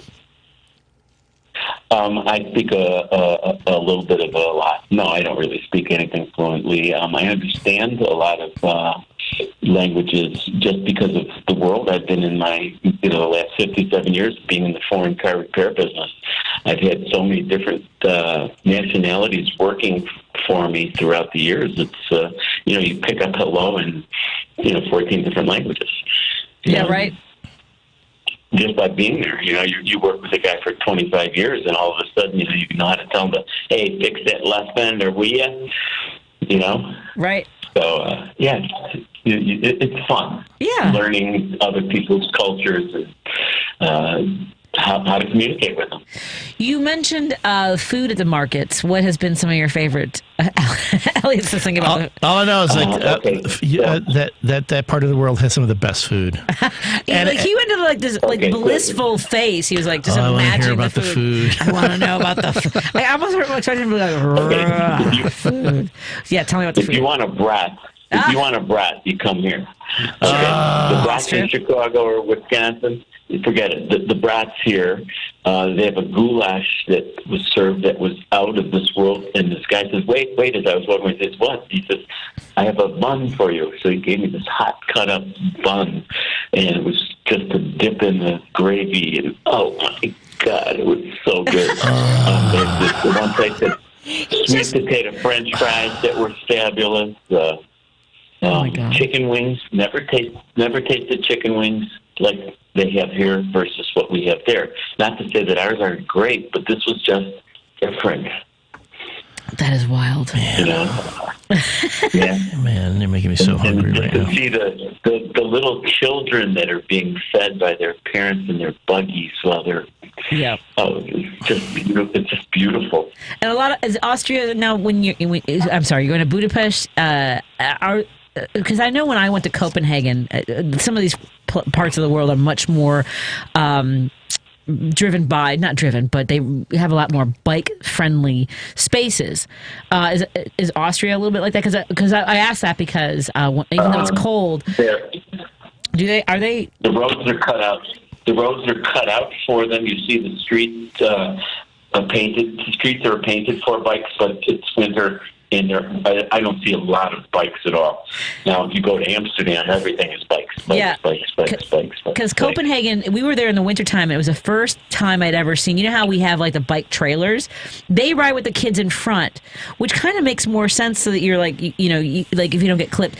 It's sort of scary because they're in front of you, they'll get hit first. Yeah, I mean, let the kids take the brunt of it. I mean, I got my kid. My kid is my bumper pretty much. So hey, dragging him behind you never made sense to me either. I'm just saying. That's why I brought if I have my dog behind me, I'd want my dog back there. Right? I'm just saying. At any rate, that's neither here nor there. When are you coming back to the United States? I'll be back in the 29th. 29th. Oh, so you're there for another few days. That's fantastic. So you're celebrating Christmas. Oh yeah, no. We'll be here all this week. We fly out on Saturday. That's great. To come back home. I'm super jealous. Yeah, I wanted to call in. I wanted to say happy holidays to you, all the way from over here, and say hello to Sarah and Maya and her Thea and her mother, who flew in from England, who I get to meet. Oh. And of course, being here with Kim, who arranged all of this, and my two daughters is wonderful, and to be able to talk to you, my friend, and say hello to Lady B. That's right. Isn't that great? I love it. And I just wanted to share a moment with you guys because I miss my little crew. Well, I'm so glad we had to check in with you. And I got to get you and Elliott back in studio together. And we are building a new relationship with Warren Price and the business adventure he's starting on. Source Solar. We're the solar guys. Yep, going to be building a new relationship with them on Driving It Home in the new year. I love that, and I appreciate you connecting us, and I appreciate not just the years of friendship, but the support. Both you and Elliott have Elliott maybe a little bit more saw some of the nitty gritty of what happened at my previous employment, but Warren was part of the drama there because of the deals that were made. So I want to thank you for not giving up on me, based on the way other people treated you and seeing through all that crap. Because not everybody does that. So I want to thank you so much for knowing that we were building something really important and wonderful. So I can't thank you enough for your friendship. Well, first of all, thank you. Thank you for your words. But, out of anything comes great things. Yes, that's true. Out of that anything, come on, look what happened to you and I. That's right. And then how many other people have we gone through in our world since then? Exactly. And you and Elliott and just a handful of others, just really the kind of people that I never thought I was going to make new friends. You get to a certain point in your life, like in your 40s, you're like, okay, these are the people I got. Which is fine. I love all those. No, I really didn't have that many. It was my husband, just a handful. And somehow I got just incredible people like you and Adam Selzer, Esmeralda Leon, as I mentioned, Elliott. Just wonderful people to spend time with. My friend Heather. I'm really lucky. I've got enough friends. I don't need more friends. I'm here. This is it. That's it. We're on lockdown. I don't need any more. We're on lockdown. I stopped collecting. I'm good. I've said. No, for me, I'm like, I have only so many slots. So they're all filled. Yeah. They're all filled, and I can't be happier than I am right now. So thank you for sharing part of your adventure with us, and as I mentioned, the joy that you've brought to so many people. Think of me when you're having a brat. Elliott, I'll tell you what. Tomorrow I'll tip a little vodka and lime for you. Oh, nice. Oh, you're killing me. Killing me, Smalls. Yeah, I'm not going to ask what they serve at the bar. I'm just going to ask for vodka and the rocks that they bring. If Elliott's game, I might be able to convince him to go out for one after the show because there's a young man coming in who's actually old enough to now have a drink with us. Oh, he can drink. Yeah. Griffin's coming in shortly. I want to contribute to his delinquency. Griffin's coming in? Hey, Griff, how are you? He's not here yet. I haven't seen Griff in a long time. I know. You got to see him. He's doing really well. And I'm so glad to hear from you. I'm glad that your daughters are having, again, the adventure of a lifetime. And we'll see you when you get back, my friend. It's Warren Price. Okay, God bless you guys. Love you. Happy holidays to all the WCTP and as we go on. Yep. Happy holidays. Happy holidays. Be safe, be well, and get back. I mean, don't be so happy there that you never come back again. Bye, Warren. That was lovely. I'm coming back. Look out, Chicago. Look out. Thank you, Warren. Bye. That was lovely. What a nice check-in. Man. I know. You're hungry for a brat now. I want a brat, but no, not just any brat. I can take it for a brat in the neighborhood. No, I want a good. But he's already got me. Okay, because I was flashing back to that time I went to Paris, and I was having the croissants and coffee and all that, and the breads and stuff. I'm telling you, the stuff in Europe. The food there is just like far and away better than the American stuff. And I remember when I was eating there, I was going, this is spoiling me to American food. I can never have this food, like an American croissant and enjoy it as much as this. So when he was talking about the brats being what they are, and then you get the bread with the gravy, I could already picture it. I was like, oh yeah, I know it's probably way better. Well, that's why you have to go to England, the bastard child of Europe, because it's not the same. It's bastard child. I'm just saying, their food run everything for a while. They did, but their food, they just accumulated everybody else's food. It did, but yes, and then pissed off all the people that made that food. That's true. I'm just saying. I do remember having the real English fish and chips, which were incredible. I remember having a real English breakfast, not the stuff that the bar, you'll have here. Yes, you're right. Sorry, my British friends, not for nothing, but you didn't make that work out for you. No. I've always thought that opening a Mexican restaurant in Ireland would be a good idea. I'm just saying, they don't have a lot of. When I was there about 5 years ago, they still didn't have their crap together when it came to Mexican food. That's what we should do. They have McDonald's there now. Oh, God. Let's take a quick break here. We'll continue our conversation. Elliott Serano, guest co-hosting with us in studio today, and we'll carry on. See what I did there? More after this on WCPT 820 Heartland Signal and KTNF AM 950 Minneapolis, St. Paul. You're listening to WCPT 820. Here's the latest Chicago weather update. I'm meteorologist Ray Miller from the Weatherology Weather Center. Cloudy skies tonight with a low temperature of 35 degrees and light northwest winds. Tuesday, mainly cloudy and a high temperature of 38 with northeasterly winds at 5 to 10 miles an hour. Christmas Day, Wednesday, a couple of showers possible with a high temperature of 38 degrees. Thursday, chance of rain with a high of 44. Friday, showers possible with a high temperature of 48 degrees. Saturday, chance of rain with a high of 51. That's the latest Chicago weather update. Right now, it's 41. This is Chicago's Progressive Talk, 820 AM, WCPT Willow Springs, and online at WCPT820.com, where facts matter. Hey there, this is Carrie Joy with today's Work Money Minute and a little bit of tough love about investing in collectibles. I'm going to say this as nicely as I can. Collectibles are just not good investments. Comic books, Beanie Babies, World War II memorabilia, American Girl doll stuff. They just don't math out as investments. Now, collecting as a hobby that brings you joy is perfectly fine if you can afford it. Just don't confuse the fun of the hunt with the potential for profits. And importantly, they are illiquid, meaning you can't turn it into cash in a pinch like you can with a real security like a stock. Now, I'm not saying you got to stop collecting whatever you enjoy. Just make sure you're paying down your high-interest debt like credit cards and saving for retirement. For more tips on saving more and spending less, search up Work Money Media on YouTube. Till next time, this is Carrie Joy saying, take good care. There are 1,000 ways to say it. Nope. Knock it off. Shut it down. Dream on. No dice. Give it a rest. Not a chance. Or just all text. You focus on the road. As a passenger, you have the power to prevent an accident. There are 1,000 ways to stop a distracted driver. Choose one. A message from CTIA. Because facts matter. You're listening to WCPT 820.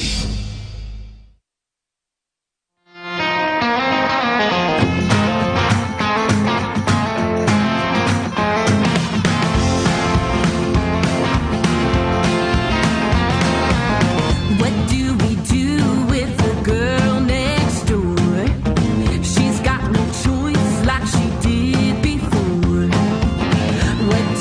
do with the farmer's daughter?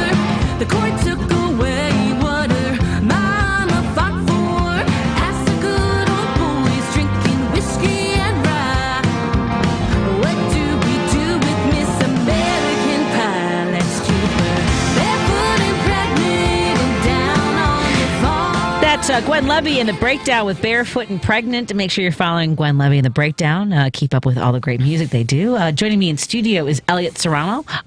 He's my chief geek officer, but he is also the King of Geeks Chicago, as you can find him on TikTok. And has, by the way, if you're watching on the streaming spaces, like on YouTube. Oh, no, I'm sorry. No, YouTube, Facebook. We're on YouTube now. Oh, YouTube. Yes. YouTube and Facebook. I know everyone always. I'll get the comments on Facebook. He is wearing a sweatshirt that is depicting one of my favorite fictional baseball teams of all time. The New York Knights. The New York Knights. Roy Hobbs. Greatest baseball player that ever lived. Hey, look, there goes Ray Hobbs, the greatest baseball player that ever lived. It's a great movie. How weird! I mean, it's funny. Like Barbara Hershey, right? She's the one that in the beginning, that yes, lures him to her hotel room. Yeah. It's interesting because there's a lot of different theories on who. On who she, like, even Roy Hobbs, like there were some theories that it was actually like Shoeless Joe Jackson because his career was derailed by scandal and all kinds of stuff. You know what's funny is actually a guest who's just joined us in studio. Which chair do you want him in, Lady B? Is he in a good spot? He's a good spot. All right. I don't think he's actually. I don't know that we've watched that movie with him. No. I know. You've never seen The Natural? No. With Robert Redford, directed by Barry Levinson, and with a score by Randy Newman. Oh, Randy Newman. You might not. I don't think you've heard of that guy. You can take your jacket off. I know Mr. Newman. I'm a big enjoyer of his discography. Yeah. FYI. I just aged 10 years right now looking at this young man here because I remember, anyway, I used to hate when I was young when people would go, I remember when you were this tall. No, I'm the old fogey looking at the next generation growing up into young men and women. Ta-da! Surprise! I'm sorry, and however you identify. So, I mean, to me, that's the other thing too. I got to watch myself there. So good to see you. Good to see you. Happy Festivus for the rest of us. I'm not challenging him to feats of strength because I know he's probably going to be able to take me. It's so funny when Griffin was younger and just starting. He was. I would say he's probably about 12. So he had been studying martial arts for on and off for like 7 years. And I rember when you were doing the karate. Yeah, I would come up behind him and I would find myself in this like weird hand lock. That's not true. That's not quite true. Kind of. I remember you showing off once. Hyperbolic. I remember you showing off once. Yeah. I'm sorry. There was definitely a time all once. All right. You had me like bent into like some move. Like with my body pinned up, like I don't know. Yeah. I would like to see him wrestle with. Well, you don't do any wrestling in. I don't do no. I'm thinking about taking Genki karate. I think I'm thinking about it. There's a place over here. Yeah. Okay. At any rate, so the film The Natural is it's my favorite baseball movie. Of course, Griffin knows the answer. Bull Durham. Bull Durham is real baseball. It's minor league baseball. And a lot of people love that movie because it gives them insight into the minor league world. And it's written and directed by Ron Shelton, a former minor league baseball player. So that's why it's so authentic. So good. Whereas The Natural, if you watch it, let's say you didn't know very much about baseball. Let's say you weren't even a baseball fan. Correct. But you watch it. That's what drew me in because The Natural isn't so much a baseball movie as it is a fairy tale where baseball is kind of like just the setting it's in, but it is a fairy tale. And I remember watching it. It is first my all-time favorite baseball movie because I think anyone can watch it. Yeah. You don't even have to be a baseball fan to enjoy the movie. Yeah. And in another movie like that, so it's The Natural's number one, then I'll put Bull Durham in there. Okay. And then the last one is Moneyball. Wow, so Field of Dreams doesn't even come in on that I'm list. not a big Field of Dreams fan, I understand that. I get but you know. I know why you, yes, I get that. Not just that, but Amy Madigan. Let's go outside, you Nazi cow! Yeah, that one's good. That one's in my top, it's in my top 10. It's just not my top 5.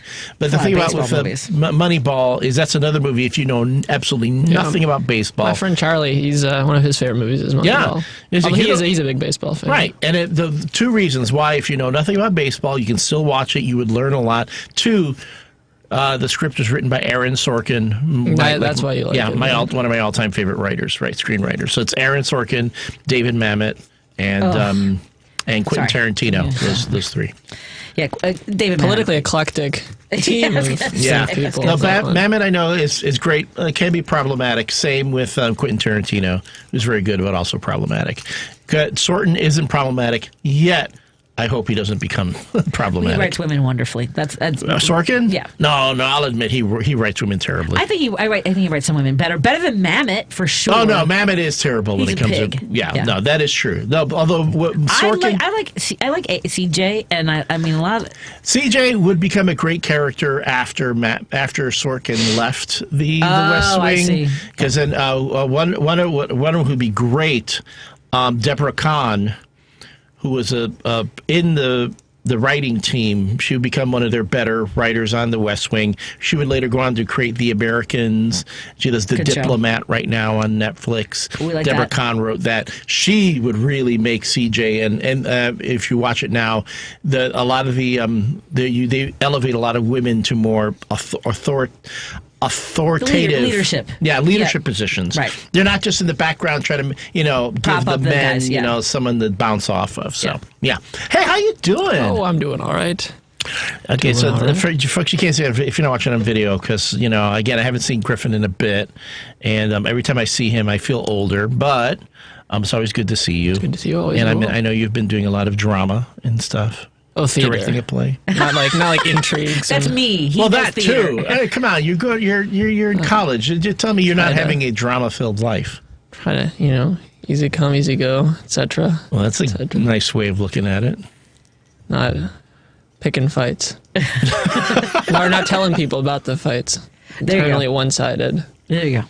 How are you liking the holiday break so far? It's been nice. It's nice to be at home. From about an hour away. To have time to read, to contemplate, I don't know if we should talk about the amount of books that Griffin has brought home. Oh, yeah? I looked at the pile, I'm like, should I pick one of these up and read them? I'm like, I haven't even finished the two that I'm in the middle of. What books are you? Jesus and John Wayne? Chicago Did you finish? And Jesus and John Wayne are the two. No, I have not finished. That sounds interesting.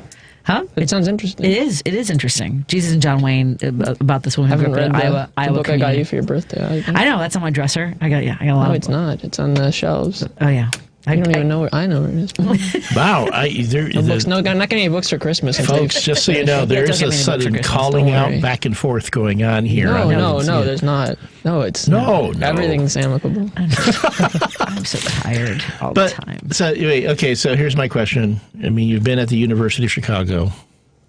Have you seen the Indiana Jones Diary yet? Man, you had one job. I know one. I ask you about that every time I see that. Every time I see you, I ask you about that. Is it actually there? I don't know. I'm asking you to find out. I could ask my. I know an anthropology major. I think. The anthropology is I know an archaeology major, mine or whatever, but she's kind of crazy. Crazy, but to me, it's like still. Again, that is like that's my biggest obsession. I do know that. Yeah, so I'm just saying. And if I have time. I would think. I'm not doing any plays next quarter, so I'll have more time. Just ask. Is the Indiana Jones Diary here? And if it is, can you see it? And if it is, can you either take a picture of it or just bring it to me? That's my 2025. Yeah, steal like he would. Yeah, or grave robbing. Right, exactly. Come on, because that was that time. It wasn't as problematic then as it is now. I think at this point, it's upon the University of Chicago's sort of. It should be. They should create. If they haven't at this point, lean into the mythology of Indiana Jones. They behoove them. It got so much publicity. I remember the Red Eye. When I was at the Red Eye, they wrote about it. Yeah. The Tribune wrote about it. I believe the Sun-Times talked about it. They didn't know where it came from. I still don't know if they know where it came from. They thought it was maybe somebody's part of a clever way of their college application, to go to the University of Chicago. And then I remember, yes, I have spoken with faculty of the University of Chicago. I've spoken to students of the University of Chicago. They all know it. They've all heard of it. I've asked time Griffin and again. Has not. He's been there. This is third year. From you. And I would ask, hey, can I see, when I would be on campus, can I see it? They'd be like, you know what? I don't even know where it is right now. I'll let you know next time. And then next time would never come. So that's all I'm asking for. I don't know how difficult. He thinks he thinks you're on the conspiracy. I'm not in on it.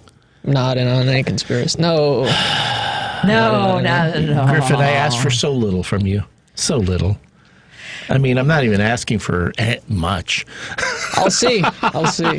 So, here's something I'll put on the air, and I've mentioned this actually a few times. That we have a friend. There's a radio host named Ben Kamenos from Outside the Box in Appleton, Wisconsin, WHBY, and he was very much on the Bernie campaign, in 2016, and we've had conversations about Bernie Bros. He's not necessarily at that level. He wasn't like, I'm not voting for anybody, or I'm not, whatever, right?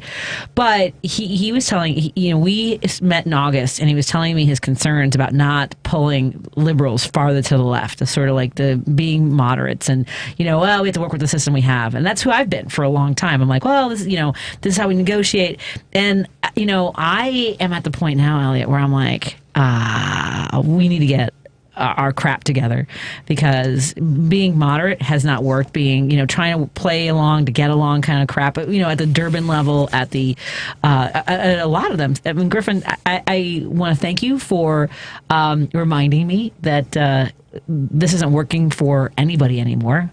I believe, what is it now? It's like 40% of the country's wealth is being is 6%. Like, we have access to only 6% of the wealth that's left.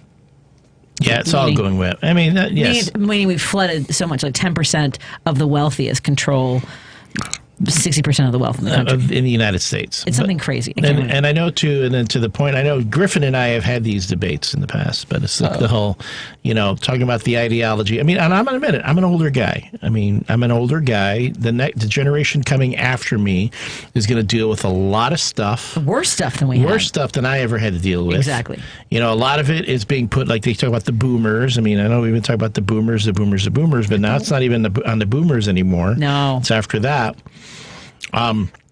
There is, it's funny, I don't know if you were listening early on, Griffin, to the show, but I was taking Dean Cain to task because he was talking about being, someone being Superman, but having like really crappy ideals. Like he's saying, like being supportive of certain ideals on the right that do not represent what I would think Superman would represent. And I think that's a kind of that kind of has to do with the younger generation right now is looking at us and going, we're not really representing the ideals that we talked about that were so great, that we're just not living up to them anymore. Oh, man. I mean, Gen X really screwed the pooch. I honestly did not realize that we were so, I guess, like easily manipulated.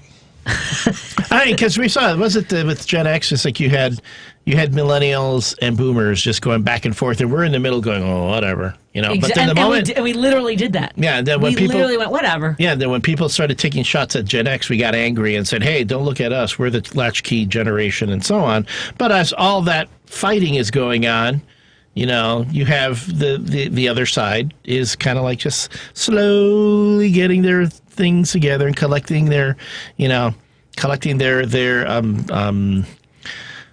wouldn't even call it a coalition, because I think we've talked about this, the whole thing where, well, how many people voted in the last election that didn't vote in 2020. They did vote in 2020, but didn't vote this time. Didn't vote this time, million. Right?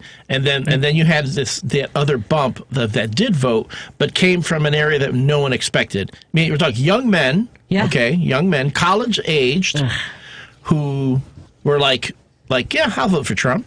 Yeah, I'll do it. Even though you had the white men for Trump, for Harris, and all that kind of stuff, it didn't matter because I call them the Joe Rogan generation now. That's kind of like where they're going. I'm not saying you're that, Griffin. I know you're not that. But, I mean, there is that. They're there. Yeah. That they... Are you coming across that on campus? I mean, because I know that Chicago is sort of has an it's a pretty liberal school. I mean, all universities are liberal except the Mormons.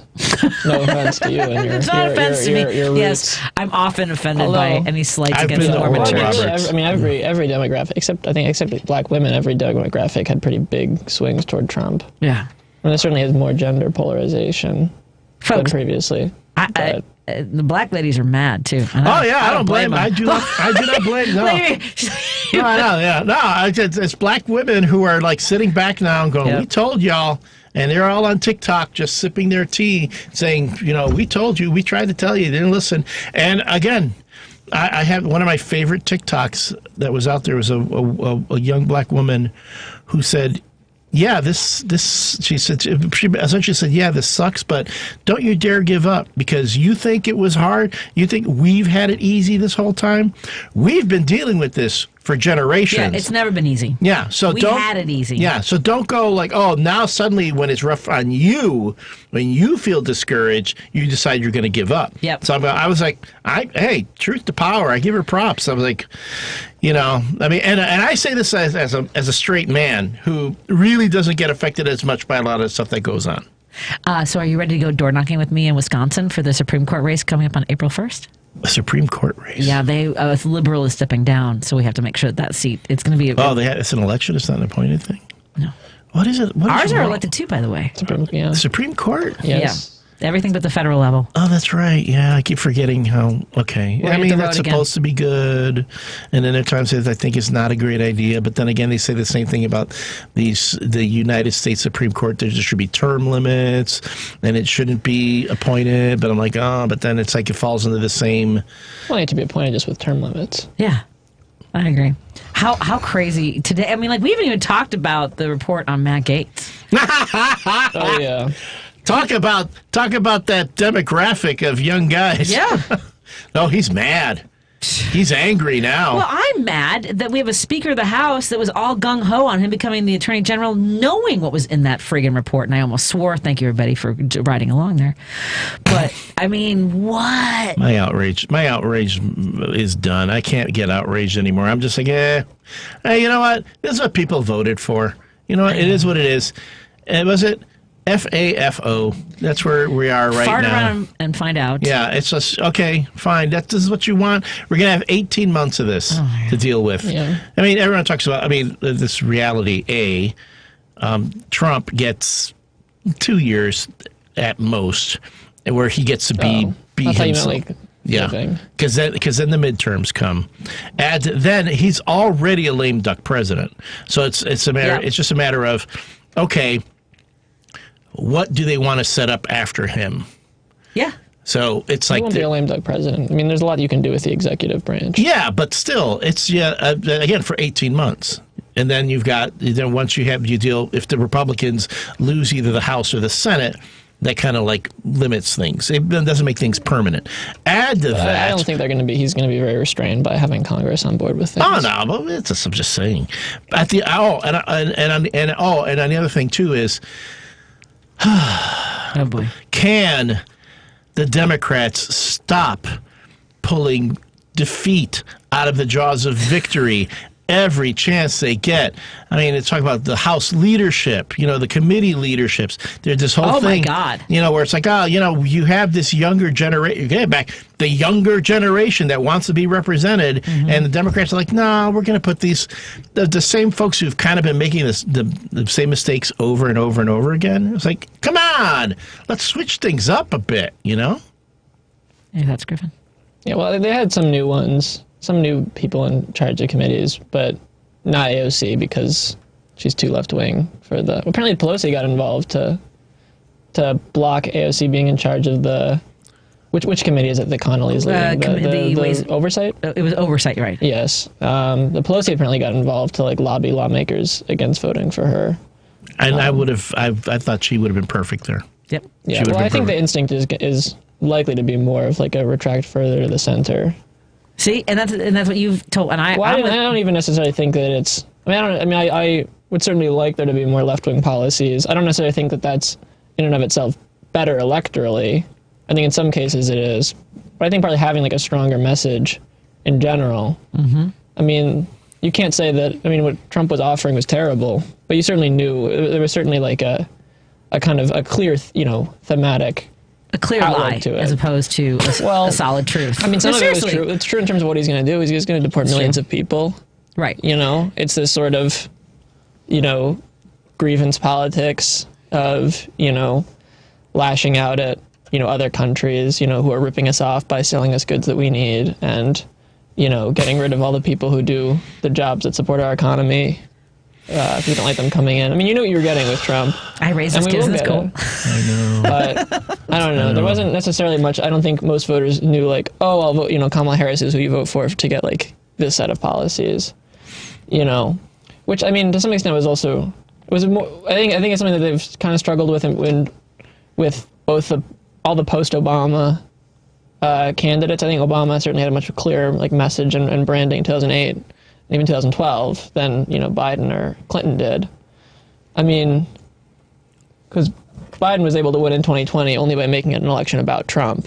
Right. And when it wasn't about Trump in this year, when it was about, because they failed to make an election about Trump, it was about the most unpopular administration in history, the current one. Yeah. And so they lost. And on that note, everybody, I'm going to fire this last 30-second commercial, and then you can take it away, Lady B. So I'm going to say goodnight to everybody. Randy Rhodes is up next, followed by Matt McNeil on KTNF AM 950 that airs here at 9 p.m. Lady B, I love you. Happy holidays. I'll fire this last ad right for Porsche. Let's do that. Okay, bye, everybody. Have a good night. Be safe. Make this season even brighter by lighting up every drive with the unrivaled performance of a new Porsche from the Porsche Exchange in Highland Park. Stop in today to test drive the latest models, including a new 2025 Porsche Cayenne. And right now, lease a new 2025 Macan Electric for $999 a month for 39 months. Visit the Porsche Exchange in Highland Park or PorscheExchange.com. 8,609 due at signing. Excludes tax, title, license, and dock fee. No security deposit required. Expired. Being blind doesn't always look how others may think. Retinitis pigmentosa aimed to overwhelm my family. It tried to cut me down. I know where to find support and where I can be seen. Innovative research, educational resources, supportive community. The Foundation Fighting Blindness is leading the charge in finding treatments and cures for blinding disease.